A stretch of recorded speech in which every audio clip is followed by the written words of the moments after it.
INS Vikrant समुद्र में तैरता एक ऐसा शहर जिसके मौजूदगी मात्र से दुश्मन की मिलिट्री क्या सारा का सारा देश ही कांप उठता है, जिसके एक कदम आगे लेने से दुश्मन खुद ब खुद 4 कदम पीछे चला जाता। एक ऐसा सुपर कैरियर जिस पर ना सिर्फ भारत की सिक्योरिटी का जिम्मा है बल्कि ये भारत की आन बान और शान को भी झलकाता है। नमस्कार दोस्तों, स्वागत है आपका हमारे चैनल मिलिट्री माइट में। इस वीडियो में हम आपको इंडियन नेवी की सबसे बड़ी जंगी जहाज यानी सुपर कैरियर आईएनएस विक्रांत के बारे में बताएंगे। वीडियो को एंड तक जरूर देखें क्योंकि ये वीडियो दिलचस्प होने वाली है। आईएनएस विक्रांत के बारे में बताने से पहले आइए जानते हैं कि एयरक्राफ्ट कैरियर्स होते क्या हैं और किसी भी देश की नेवी में इनका होना क्यों जरूरी है।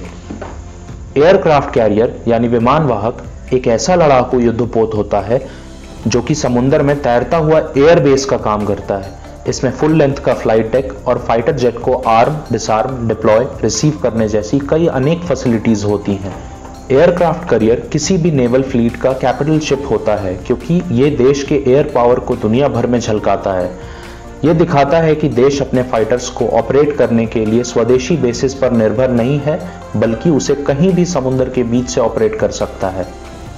एयरक्राफ्ट कैरियर्स को ऑपरेट करना हर देश के बस की बात ही नहीं, क्योंकि इन्हें ऑपरेट करने में अरबों रुपए का खर्च आता है और इनके मेंटेनेंस और अपग्रेड्स में हर साल करोड़ों रुपए खर्च किए जाते हैं।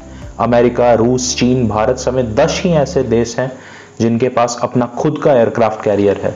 आइए अब जानते हैं भारत के स्वदेशी निर्मित एयरक्राफ्ट कैरियर आईएनएस विक्रांत के बारे में। आईएनएस विक्रांत, जिसको कि इंडिजीनियस एयरक्राफ्ट कैरियर 1 यानी IAC-1 के नाम से भी जाना जाता है, कोचिन शिपयार्ड लिमिटेड के द्वारा भारत में बनाई गई पहली एयरक्राफ्ट कैरियर है। भारत के पहले एयरक्राफ्ट कैरियर के सम्मान में इसका नाम विक्रांत रखा गया। इस शिप के डिजाइन का काम 1999 में चालू हुआ था और इसका कील फरवरी 2009 को रखा गया था। 29 दिसंबर 2011 को इसे ड्राई डॉक से बाहर निकाला गया था। आईएनएस विक्रांत का बेसिन ट्रायल्स 2020 के दिसंबर में खत्म हुआ और सी ट्रायल्स अगस्त के 2021 में शुरू हुआ था। ऐसी संभावना है कि अगस्त 2022 तक इसे इंडियन नेवी के बेड़े में शामिल कर लिया जाएगा। इस प्रोजेक्ट का टोटल खर्च करीब 23,000 करोड़ रुपए यानी $3 बिलियन के आसपास रहा। आइए डिटेल्स में जानते हैं आईएनएस विक्रांत के बैकग्राउंड और हिस्ट्री के बारे में। 1999 में डिफेंस मिनिस्टर जॉर्ज फर्नांडिस ने इसके डेवलपमेंट और कंस्ट्रक्शन को हरी झंडी दिखाई थी। पुराना होता हुआ सी हैरियर का फ्लीट को देखते हुए भारत को एक ऐसे एयरक्राफ्ट कैरियर की जरूरत महसूस हुई जो मॉडर्न फाइटर जेट्स को कैरी करने में सक्षम हो। 2001 में कोचिन शिपयार्ड लिमिटेड ने एक 32,000 टन स्टो बार यानी short take off but arrested recovery technology से लैस एक एयरक्राफ्ट कैरियर का डिजाइन और प्रपोजल को सरकार के सामने रखा। इस प्रपोजल को फॉर्मल गवर्नमेंट अप्रूवल 2003 के जनवरी में दिया गया, लेकिन तब तक मिकोयान MiG-29 को ऑपरेट करने के लिए डिजाइन अपडेट्स के हिसाब से 37,500 टन के एयरक्राफ्ट कैरियर की जरूरत महसूस हुई।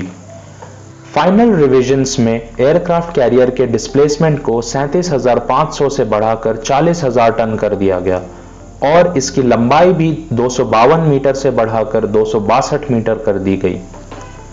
आइए अब इसके बेहतरीन डिजाइन के बारे में बात करते हैं। आईएनएस विक्रांत की लंबाई 262 मीटर, चौड़ाई 62 मीटर और करीब 45,000 मेट्रिक टन का इसका डिस्प्लेसमेंट है। यह स्टो बार विद स्की जंप फीचर से लैस है, यानी उड़ने के लिए शॉर्ट रनवे जिसमें कि स्की जंप लगा होता है उसका यूज होता है और जब कोई फाइटर जेट इस पर लैंड करती है तो अरेस्टेड लैंडिंग होती है। इसका डेक डिजाइन MiG-29 जैसे आधुनिक फाइटर्स को ऑपरेट करने में सक्षम है। ये आराम से 30 फाइटर जेट्स को अपने डेक पर कैरी करने में सक्षम है और इसके बेड़े में करीब 24 से 26 MiG-29 fixed wing aircraft, 10 कार्नोव KA-31 या फिर वेस्टलैंड सी किंग हेलीकॉप्टर्स रहेंगे।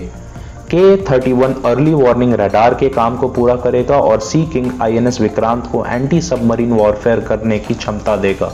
आईएनएस विक्रांत के 2 शाफ्ट में 4 general electric LM2500 plus gas turbines लगे हुए हैं जो कि 80 मेगावाट यानी 1,10,000 हॉर्स पावर जनरेट करते हैं।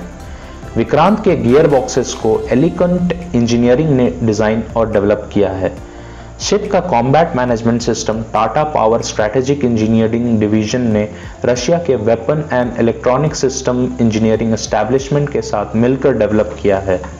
आईएनएस विक्रांत के कैरियर ग्रुप के लिए बहुत से एयरक्राफ्ट को टेस्ट किया जा चुका है, जिसमें Russian Sukhoi Su-33, HAL Tejas mark 1 और मार्क 2, अमेरिका के बोइंग FA-18F सुपर हॉर्नेट और फ्रेंच डसॉल्ट राफेल M शामिल थे। जनवरी 2017 में भारत ने 57 multi role carrier borne fighters का रिक्वेस्ट रिलीज किया।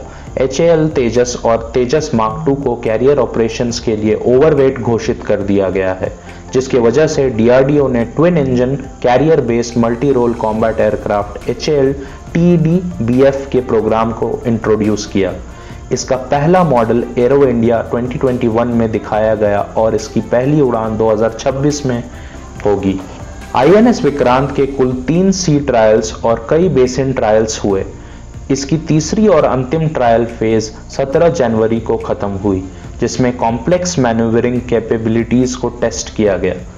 अगस्त 2022 तक इसे इंडियन नेवी के बेड़े में शामिल कर लिया जाएगा और Bharat indigenously build aircraft carrier को ऑपरेट करने वाला छठा देश बन जाएगा। भारत, अमेरिका, रूस और चीन के बाद चौथा देश होगा जिसके पास एक से ज्यादा एयरक्राफ्ट कैरियर्स ऑपरेशन में रहेंगे। ये कैरियर्स भारतीय नेवी में 4 चांद लगाएंगे और आने वाले खतरों से हमारे देश की रक्षा करेंगे। वीडियो अच्छा लगा हो तो लाइक और शेयर जरूर करें, इससे हमें मोटिवेशन मिलता है आपके लिए ऐसे ही बेहतरीन कंटेंट बनाते रहने का। ऐसे और वीडियोस देखने के लिए चैनल को सब्सक्राइब जरूर करें। धन्यवाद।